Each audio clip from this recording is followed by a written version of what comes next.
What's up, everybody? It's your boy Chad Viper, and we have another video for you today. Today's video is kind of personal. It's my top 10 favorite games of all time. Now, I won't be listing these games in any particular order. They're just a top 10 list, so I'm not ranking them from my most personal favorite to least personal favorite. It's kind of all jumbled around. So with that being said, let's get right into it. And the first game on the list is Super Mario Bros. 3. Now, this game came out for the NES back in the day. It had 2-player. The game was expansive. It took a long time to beat. It was difficult, and it was just one of those great childhood games that most of us got to experience as gamers. The game was just new, man. It just had everything that you could want in a side-scrolling platformer. A good array of levels. It had secret hidden rooms and secret levels that you can get into, and most of them were pretty hard to find. I remember finding the 2 hidden flutes and warping right to the last Bowser stage. Just a great game, and it was a great time to be a gamer then because everything was new. The next game we have on the list is Sonic the Hedgehog 3. Of course, Mario's competitor, Sonic. Sonic the Hedgehog 3 was just freaking amazing, man. Like, I would have to say maybe I liked it more than Super Mario Bros. 3. I mean, the game was just so fast-paced. The art and it was just so freaking good. And it was just a freaking great game. Again, it was hard. It took a long time to beat, especially if you wanted to collect all the 7 Chaos Emeralds. Just a great overall game, and we had 2-player multiplayer in it, so freaking great game. My next game on the list is Super Smash Bros. Melee, which came out for the Nintendo GameCube back in 2001, I believe. This game, probably my all-time personal favorite.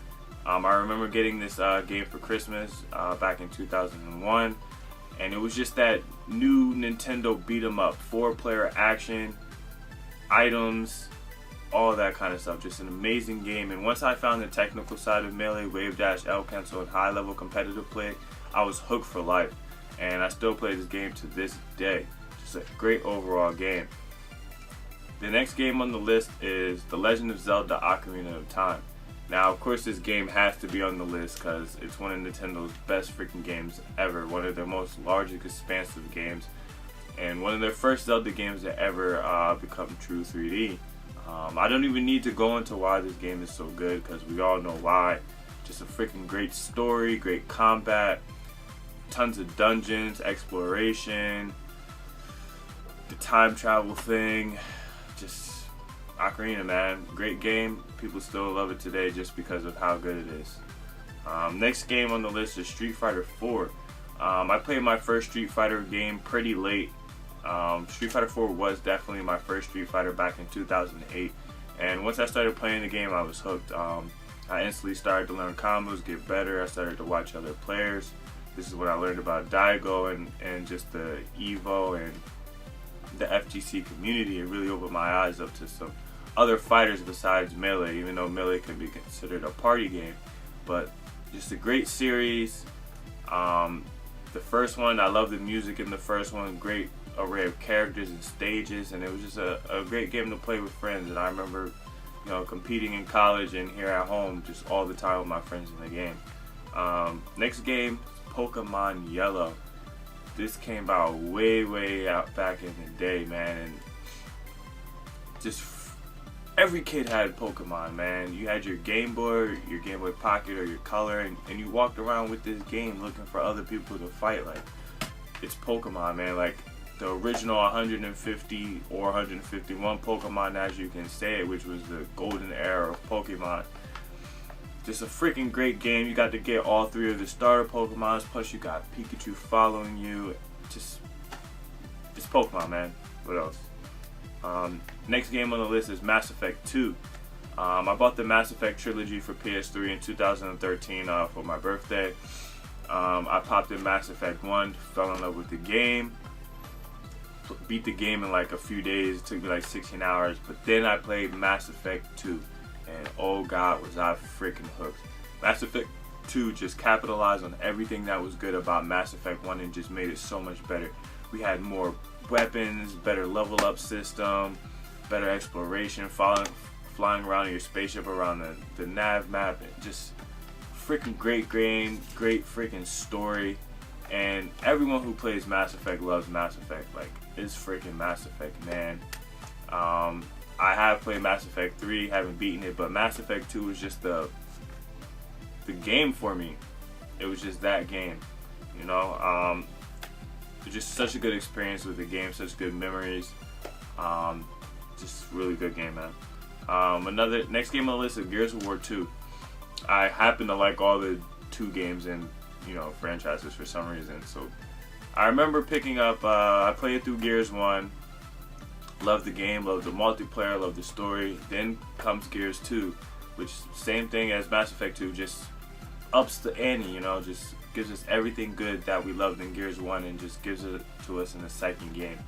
I love this story. I remember me and my friends, we would be playing Gears 3, 4 in the morning, screaming on, having a LAN session, just destroying other kids. I remember me and my boy going through the story mode, invading the Locust Hive underground. Just great story game, great memories. Thanks Cliff Bleszinski for that one. Great freaking game.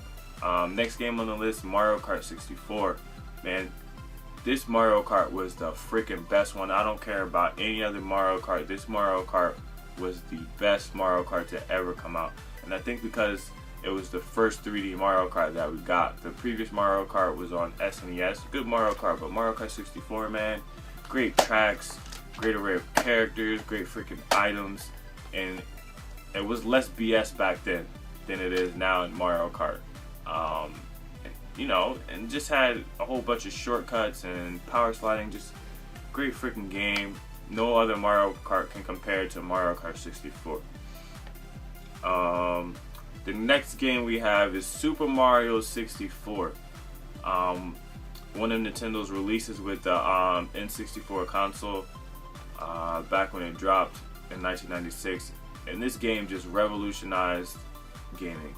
Like the camera system, the 3D, the length of the game. God, the game, it was so huge back then. Like, can you imagine all the worlds and the secret stars and fighting Bowser? Like, the game was just freaking huge, man, and it had secret levels and all these things to find. You can't even say this wasn't a good game. Like, you know, this is where Nintendo shined. And the last game on the list, Final Fantasy X. The first Final Fantasy game that I played, and as soon as I literally played a few hours and got into the story, I just fell in love with the game. I have the original PS2 copy, and I have the remaster for PS3. I don't know why I bought that, but because my PS3 is backwards compatible, but I bought it anyway, or it was actually a gift. Just a freaking great game, great story. The game was long. I love the combat system. It wasn't really a sandbox game. The game was pretty linear, but it does let you go back to any part of the game that you would like to explore when you get near the end, so that was good. I haven't beaten the game yet. I'm like right at the end. I'm fighting one of the Seymours, so I'm getting close, and hopefully I'll finish it. I know this is a top 10, but I have another game I want to list too, Assassin's Creed 2. I played Assassin's Creed 1 and it was a great game, but 2 just again capitalized on everything that was better, that was good in Assassin's Creed 1. So this is a quick video on my top 10 games. I hope you guys enjoyed it and have a good day.